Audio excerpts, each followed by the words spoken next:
என்னை உணர்வதற்கு, அதாவது ராஜவித்யா ராஜகுப்யோகத்தில் பகவான் கிருஷ்ணர் சொல்கிறாரு, என்னை உணர்றதற்கு நிறைய பேர் பாடுபடுறாங்க.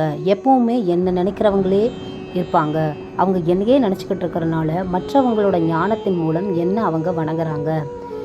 வேத சடங்குகளும் நான் தான், யக்ஞமும் நான் தான், பித்ரு யக்மான ஸ்ராத்தமும் நான் தான், மருந்தும் வேத மந்திரமும் நான் தான், அக்னியும் நான் தான், ஹோமத்தில் சேர்க்கப்படுற எல்லாமே நான் தான், அல்லது எனக்கு கொடுக்கப்படுற பொருளும் நான் தான், இந்த பிரபஞ்சத்தோட தாய் தந்தை, அது மட்டுமல்லாமல் அதோடைய பாட்டனும் நான் தான், அறியத்தக்கவனும் ஓம்காரமும் வேதங்களும் நான் தான், லட்சியமும் சாட்சியும் போசிப்பவனும் நான் தான், இருப்பிடமும் புகலிடமும் அக்கறை இருக்கிற நண்பனும் ஆரம்பமும் முடிவும் நான் தான், சூரிய வெப்பமும் மழையும் மரணமும் அழியாமையும் நான் தான் அப்படிங்கிறார் பகவான் கிருஷ்ணர்.